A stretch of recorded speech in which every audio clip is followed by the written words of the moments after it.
Hello dear students, welcome back to my YouTube channel. Today we are going to discuss about the chapter 4 Geography class 8 which named is Agriculture.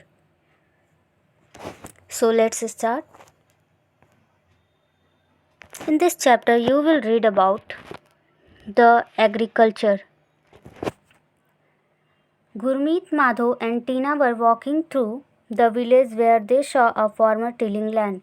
Gurpreet, Madhav और टीना जो थे वो एक village से जा रहे थे जहाँ पे उन्होंने एक फार्मर को लैंड को टिलिंग करते हुए देखा, खनते हुए देखा. The farmer told them that he was growing wheat and had just added manure to the soil to make it more fertile. Farmer ने उनको बताया कि वो जो है वो गेहूं को उगाने जा रहा है और उसके लिए उसने ज़मीन को खोदना शुरू किया. उसके बाद उसमें सॉइल को फर्टाइल उपजाऊ बनाने के लिए उसमें कुछ फर्टिलाइज़र्स मिलाने शुरू किए. He told the children that the whole wheat fetch a good price in the mandi from where it would be taken to factories to make bread and biscuits from flour. उसने बताया children's को कि जो गेहूं है उसका अच्छा price जो है वो मंडी में मिलेगा और जहाँ से वो फिर फैक्ट्रियों में जाएगा और उससे फिर ब्रेड और बिस्किट्स उस आटे से बनेंगे. This transformation from a plant to a finished product involves 3 types of economic activities. तो प्लांट का जो ट्रांसफॉर्मेशन हुआ जो लास्ट में प्रोडक्ट के रूप में फिनिश हुआ तो इसमें इन्वॉल्व होते हैं 3 तरह के आर्थिक क्रियाएं, इकोनॉमिक एक्टिविटीज़ 3 टाइप के, जिसको बोलते हैं primary activities, secondary activities and tertiary activities, यानी प्राथमिक, द्वितीयक और तृतीयक क्रियाएं.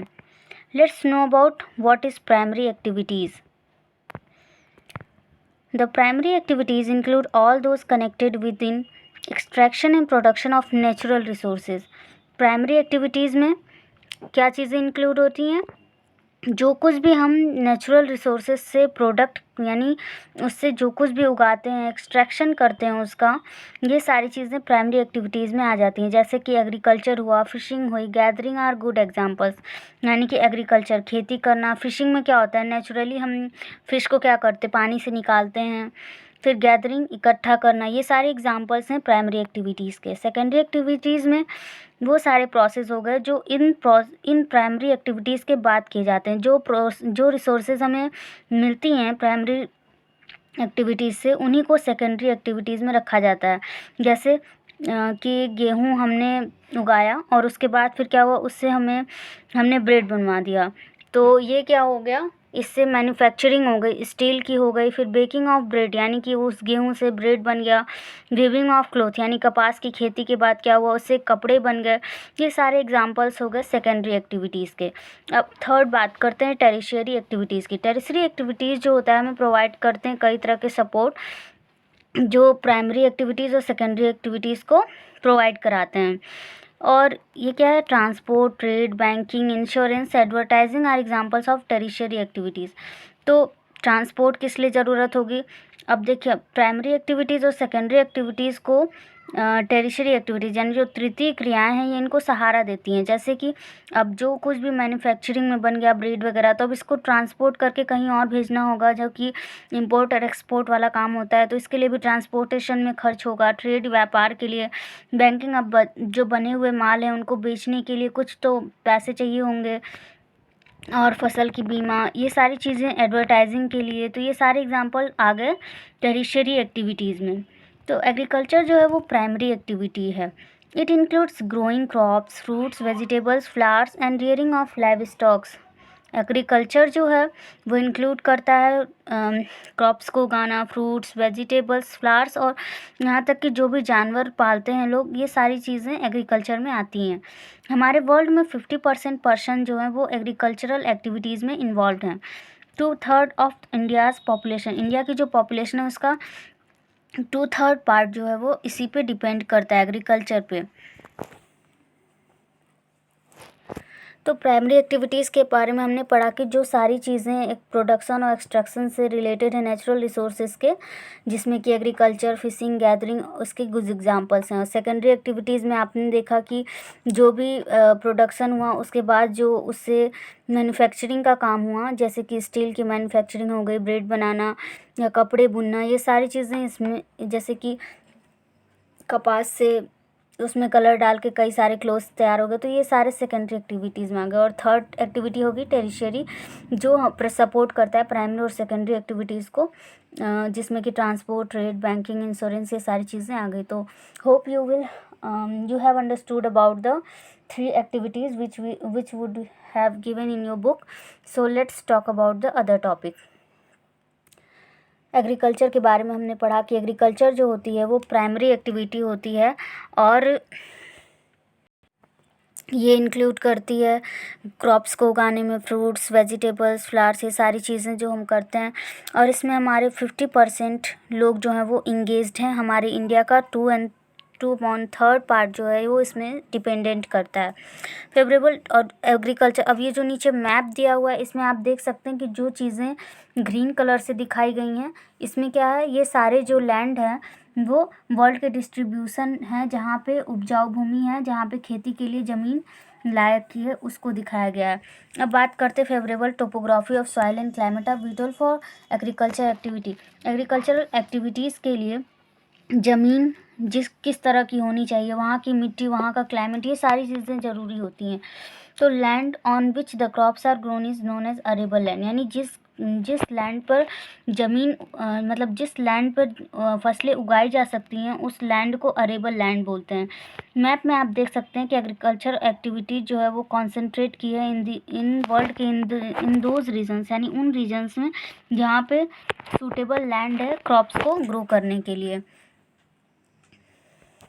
अब बात करते हैं फार्म सिस्टम की। एग्रीकल्चर और farming can be looked as a system. Agriculture या फार्मिंग को एक सिस्टम के रूप में देखा जा सकता है। The important inputs are seeds, fertilisers, machinery and labour. तो इसमें जो इम्पॉर्टेंट इनपुट्स हैं, यानी कि जो चीज़ें इसमें लग रही हैं, उसमें हम बात कर सकते हैं कि जो बीज लगते हैं, फर्टिलाइजर्स लगते हैं, मशीनों का यूज़ किया जाता है, लेबर चाहिए होते हैं। तो इस तरह से इनपुट्स हैं ये सारे एग्रीकल्चर के। Some of the operations involve are ploughing, sowing, irrigation, weeding and harvesting. और इसमें कई सारे ऑपरेशंस मतलब बहुत सारे प्रोसेस होते हैं। सबसे पहले प्लगिंग होती है, फिर उसके बाद सोइंग यानी बीज बोना, इरिगेशन सिंचाई होती है, फिर वीडिंग होता है, फिर हार्वेस्टिंग होती है। इस कई सारे प्रोसेस से गुजरना पड़ता है। तो आउटपुट में क्या होता है, इंक्लूड्स क्रॉप, वूल, डेयरी, पोल्ट्री फार्म। यानी आउटपुट्स इस सिस्टम के थ्रू क्या क्या मिलते हैं, क्रॉप्स यानी फसलें तैयार मिलती हैं। अगर जानवर पाले जा रहे हैं तो उससे ऊन, दूध और पोल्ट्री प्रोडक्ट्स यानी कि अंडे वगैरह मिलते हैं। तो ये हो गया फार्म सिस्टम। अब बात करते हैं टाइप्स ऑफ फार्मिंग की।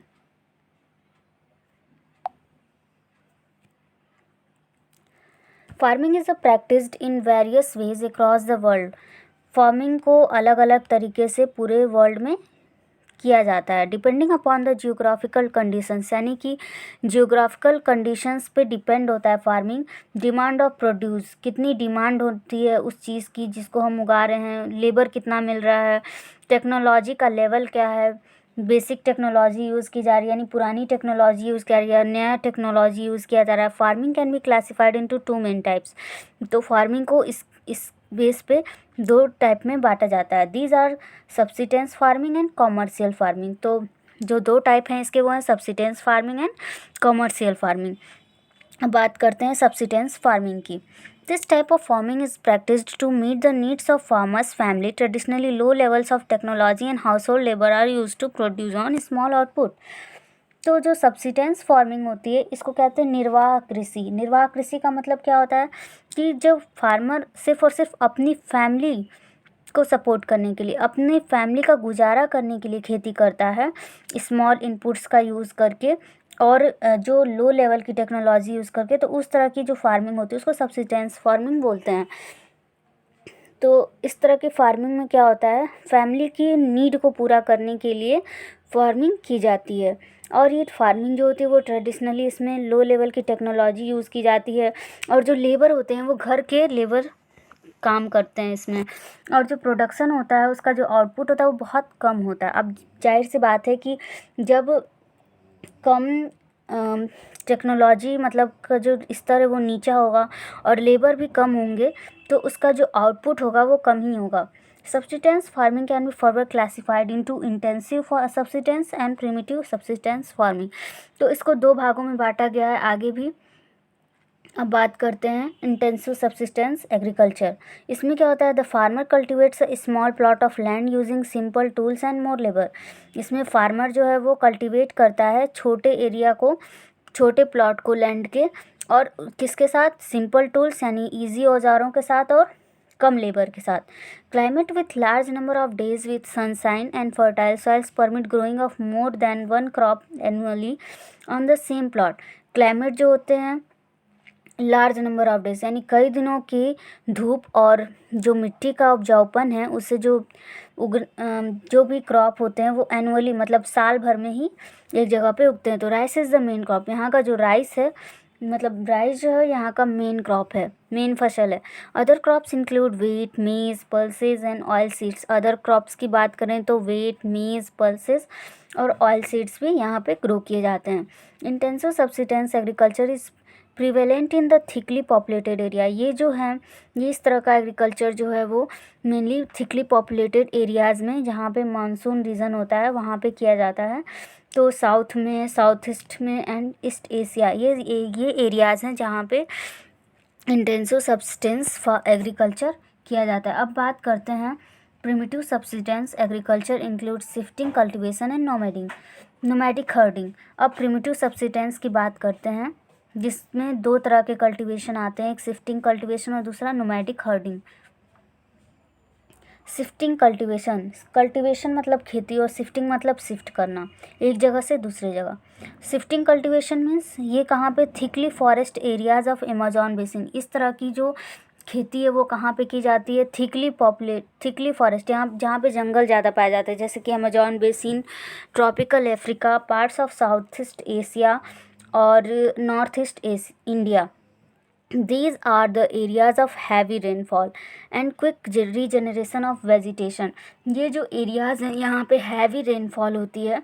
A plot of land is cleared by felling the trees and burning them.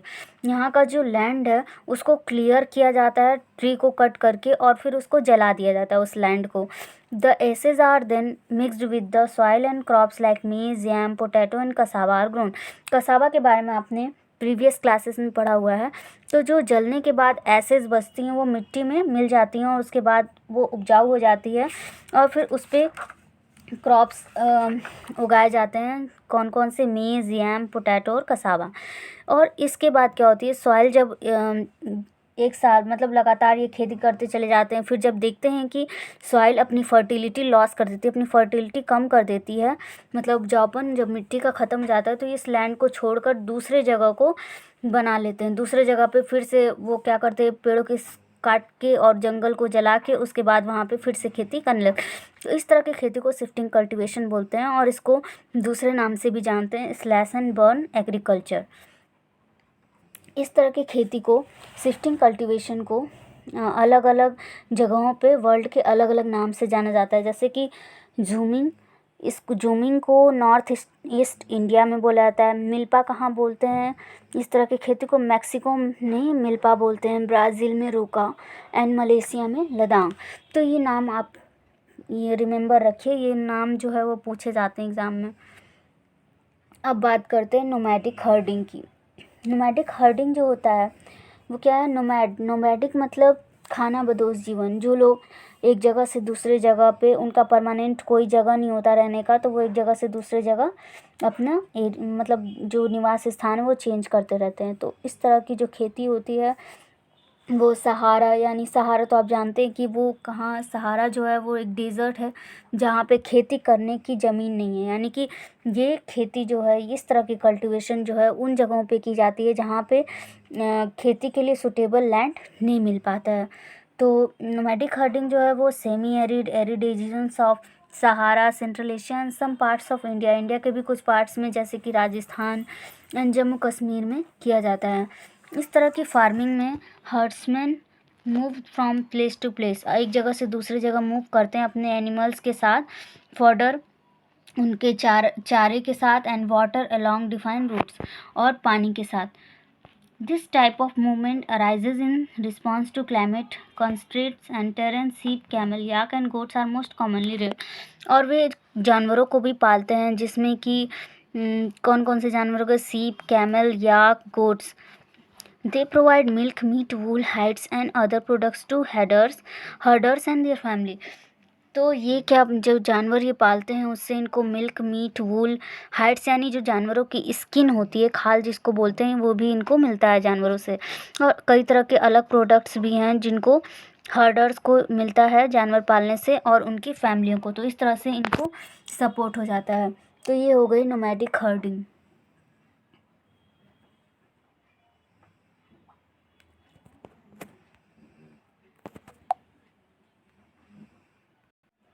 So let's talk about the next farming, commercial farming.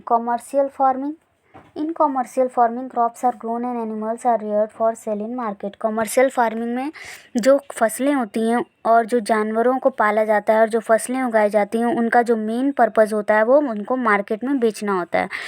The area cultivated and the amount of capital used in the large यानी कि इसमें जो area होता है खेती का और जो कैपिटल यानी जो पूंजी लगाई जाती है वो बहुत ही ज़्यादा होती है. Most of the work is done by machine. ज़्यादातर वर्क जो है वो मशीन्स के थ्रू किए जाते हैं. कॉमर्शियल फार्मिंग में commercial, grain farming, mixed farming और प्लांटेशन एग्रीकल्चर आते हैं. तो कॉमर्शियल फार्मिंग में तीनों के लिए बात कर लेते हैं. सबसे पहला है इन commercial grain farming. Crops are grown for commercial purpose यानी कि ग्रेन फार्मिंग में क्या होता है, जो क्रॉप्स उगाए जाते हैं उनको कॉमर्शियल पर्पज़ के लिए उगाया जाता है. वेट और मेज जो है वो कॉमन कॉमर्शियल ग्रेन्स हैं जिनको उगाया जाता है. यानी कि सबसे ज़्यादा दुनिया में गेहूँ और मेज़ यानी वेट एंड मेज़ की यूज़ की जाती है, इसलिए इनको सबसे ज़्यादा इनकी खेती की जाती है. मेजर एरियाज़ जो हैं कॉमर्शियल ग्रेन फार्मिंग के वो temperate grassland of North America यानी टेम्परेट ग्रासलैंड नॉर्थ अमेरिका का, यूरोप एंड एशिया में ये किया जाता है. These areas are sparsely populated with large farm spreading over hundreds of hectares. ये जो एरियाज़ हैं यहाँ पे हंड्रेड्स मतलब 100 हेक्टेयर से भी ज़्यादा की ज़मीन पर ये खेती की जाती है. आपने नॉर्थ अमेरिका को तो पढ़ा होगा, नॉर्थ अमेरिका के बारे में, जिसको प्रेरीज के नाम से भी जाना जाता है क्योंकि यहाँ पे सबसे ज़्यादा गेहूँ की खेती की जाती है. Severe winters restrict the growing season and only a single crop can be grown. और यहाँ पे क्या होता है, विंटर्स को छोड़कर पूरे सीज़न यहाँ पे एक ही तरह की फसल उगाई जाती है. अब बात करते हैं मिक्स्ड फार्मिंग की. मिक्स्ड फार्मिंग क्या होता है, इसमें क्या होता है, लैंड जो है वो दो तरह के फसलों को उगाया जाता है लैंड पर. एक तो ग्रोइंग फूड, एक तो फूड के लिए, और दूसरा फूडर क्रॉप्स यानी कि जानवरों को जो लोग पालते हैं उनके चारे के लिए भी जो फसलें उगाई जाती हैं उसको इसमें रखा जाता है. तो इस तरह की जो खेती है उसको कहाँ पे प्रैक्टिस किया जाता है, यूरोप में, ईस्टर्न यूएसए में, अर्जेंटीना में, साउथ ईस्ट ऑस्ट्रेलिया में, न्यूजीलैंड में एंड साउथ अफ्रीका में. तो ये हो गई हमारी मिक्स्ड फार्मिंग. अब बात करते हैं प्लांटेशन फार्मिंग की. प्लांटेशन क्या होता है, ये कॉमर्शियल फार्मिंग का ही एक टाइप है जिसमें सिंगल क्रॉप को एक लार्ज एरिया में उगाया जाता है. जैसे कि आपने देखा होगा असम जो है वो फेमस है टीज़ के लिए. तो वहाँ पे क्या होता है, टीज़ को एक बड़े जगह पे मतलब उसी की खेती बहुत अच्छे तरीके से की जाती है. Plantation are a type of commercial farming where single crop of tea, coffee, sugarcane, cashew, rubber and banana and cotton are grown. यानी कि इनसी एक सिंगल क्रॉप यानी एक सिंगल फसल उगाया जाता है जिसमें कि चाय, coffee, sugarcane, cashew, rubber, banana and cotton ये ग्रो किए जाते हैं. Large amount of labour and capital are required. अब ये तो आपने पढ़ा कि प्लांटेशन जो है वो मतलब बहुत किसी एक सिंगल क्रॉप को उगाने के लिए किया जाता है. तो इसमें सबसे बहुत ज़्यादा लार्ज अमाउंट में लेबर और पूंजी की आवश्यकता होती है, कैपिटल की. The produce may be processed on the farm itself on in nearby factories. और इसका जो प्रोड्यूस है यानी कि जो भी उत्पाद यहाँ से मिलते हैं उसको फिर फार्म पे या फिर फैक्ट्रियों में भेजा जाता है. The development of a transport network is the essential for such farm. और इस तरह की फार्मिंग के लिए ट्रांसपोर्ट नेटवर्क भी जो है उसको भी ज़रूरी माना जाता है, क्योंकि जब इतनी बड़ी प्लांटेशन की जाएगी इतनी बड़े पैमाने पर तो उसको ट्रांसपोर्ट करने की भी ज़रूरत पड़ेगी। तो ये हो गई हमारी plantation. In my next video I will explain you major crops and the most other remain topics of the chapter. So keep watching. If you like my video, please share to your friends. Thanks for watching.